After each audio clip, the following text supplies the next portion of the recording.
Right బాయ్తో అయితే already కూడా ఈటెల రాజేందర్ది అయిపోయింది, ఇటు పక్క హరీష్ రావుది కూడా అయిపోయింది. వాళ్ళిద్దరికి మళ్ళీ రమ్మని ఏమీ చెప్పలేదు. సో మళ్ళీ మీరు విచారణ ఎదుర్కోవాల్సి వస్తున్నది. బట్ ఇక్కడ వచ్చేసరికి కేసీఆర్ది చాలా కీలకంగా మారింది. ఎందుకంటే రాష్ట్ర ముఖ్యమంత్రి ఒకవేళ రేపు కూడా కేసీఆర్ అయిపోతే విచారణ పూర్తిగా ముగుస్తుందా, మళ్ళీ కేసీఆర్ని ఏమైనా పిలిచే ఆలోచన ఏమైనా ఉంటుందా, మళ్ళీ వీళ్ళ ముగ్గురు కూడా మళ్ళీ రావాలి అంటూ కూడా ఏమైనా చెప్పే యోచనలు ఏమైనా ఉన్నట్లు ఏమైనా తెలుస్తూ ఉందా?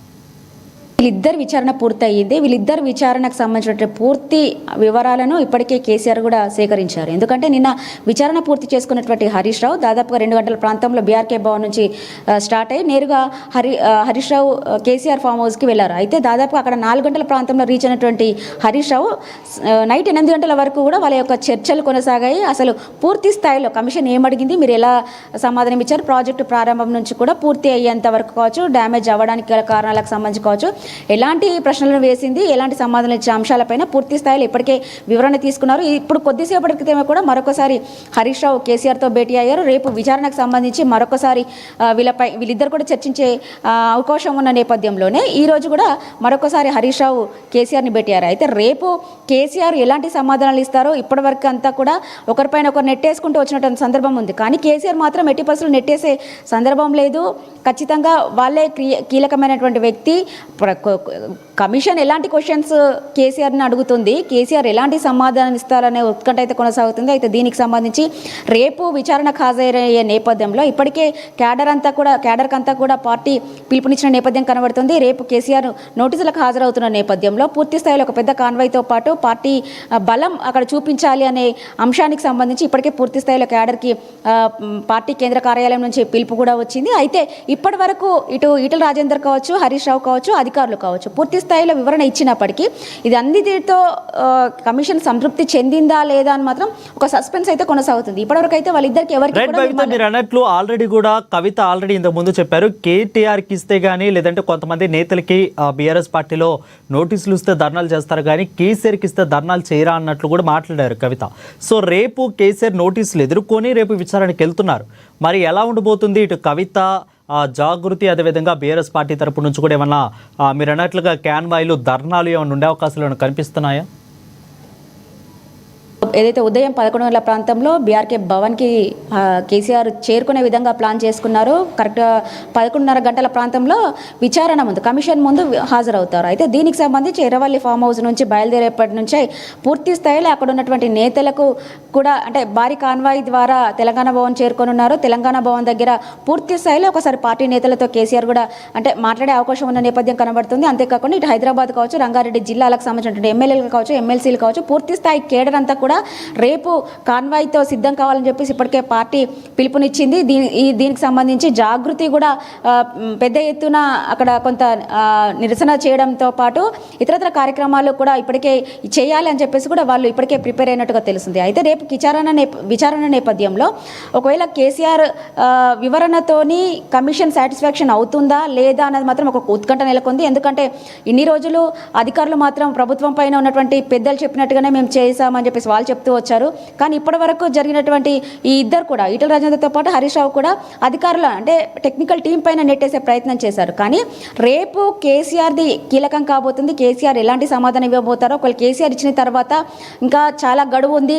అంటే ప్రభుత్వానికి కమిషన్ నివేదిక సమర్పించడానికి జూలై 31 వరకు గడువు ఉన్న నేపథ్యంలో రేపు విచారణ అనంతరం ఒకసారి సాటిస్ఫై అవుతారా లేదా అని మాత్రం మనకు ఒక స్పష్టత రావాల్సింది. ఒకవేళ అయినప్పటికీ కూడా వీళ్ళు ముగ్గురు చెప్పిన అంశాలకు సంబంధించి మరొకసారి అందులో ఇన్వాల్వ్ అయినటువంటి టెక్నికల్ టీంతో పాటు రిటైర్డ్ ఇంజనీర్లను కావచ్చు, ఇతరత్ర వ్యక్తులకు సంబంధించి కావచ్చు మరొకసారి అంటే విచారించే అవకాశం ఉన్న నేపథ్యం అయితే కనబడుతుంది. వీళ్ళని కూడా మరొకసారి కూడా పిలిచే అవకాశం కూడా లేకపోలేదు. ఎందుకంటే వీళ్ళు ఇచ్చినటువంటి సమాధానం పూర్తి స్థాయిలో కమిషన్ రాలేదు అనే భావన ఉన్న నేపథ్యంలో ఖచ్చితంగా మరొకసారి ఈటెల రాజేందర్ కావచ్చు, హరీష్ రావు కావచ్చు, వీళ్ళు ఇచ్చినటువంటి సమాధానాలకు సంబంధించి టెక్నికల్ టీం కావచ్చు మరొకసారి కూడా వాళ్ళకు విచారణకు హాజరు కావాలి అనే అవకాశం అయితే ఉన్నాయి. అయితే ఇంకా 31 వరకు ఉన్న నేపథ్యంలో ఖచ్చితంగా వీళ్ళు మరొకసారి కూడా విచారణకు హాజరయ్యే అవకాశాలు కూడా ఉంటాయి. పూర్తి స్థాయిలో మరొకసారి విచారణ చేసిన తర్వాతనే తుది నివేదిక ఇవ్వాలని చెప్పేసి ఇప్పటికే కమిషన్ నిర్ణయించుకున్న సందర్భం అయితే ఉంది. అయితే పూర్తి స్థాయిలో రేపు 11 గంటలకు ప్రారంభమయ్యేటువంటి విచారణకు సంబంధించి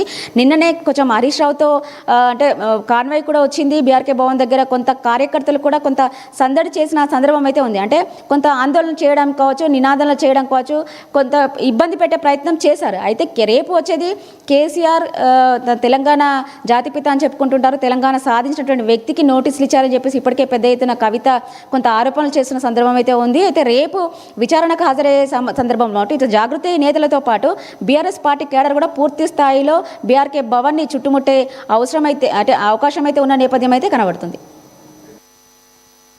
కీలక నేతలుగా ఉన్న వాళ్ళు ఒకళ్ళు ఈటెల రాజేందర్, రెండు హరీష్ రావు, ఇటు కేసీఆర్.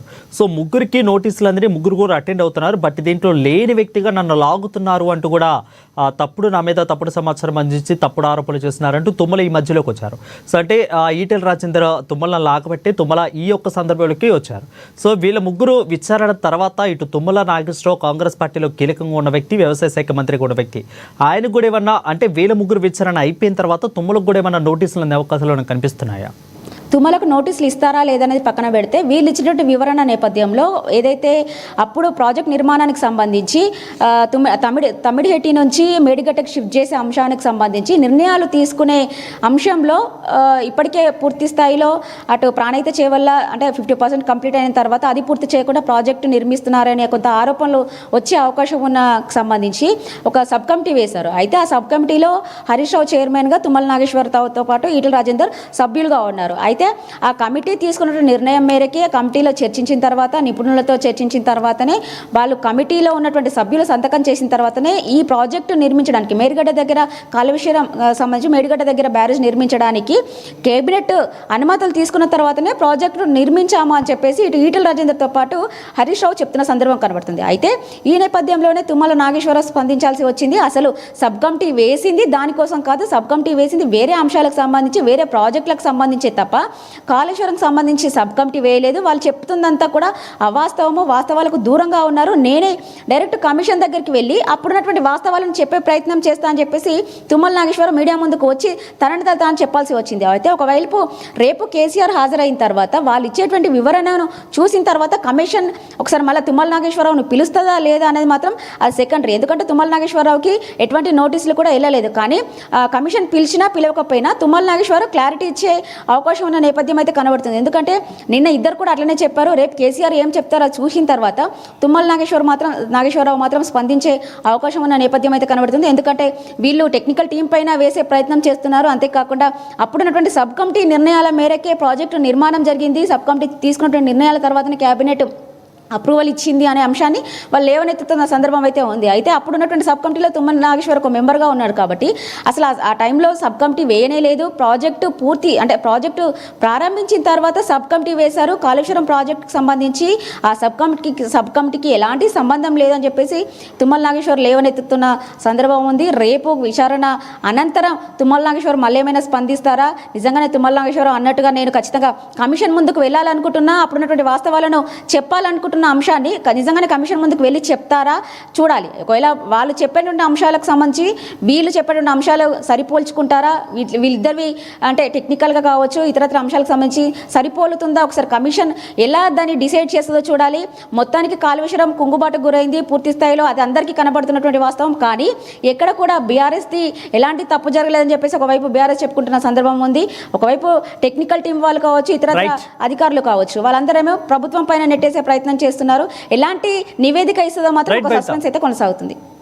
రెడ్ బై అయితే ఆల్రెడీ కూడా టెక్నికల్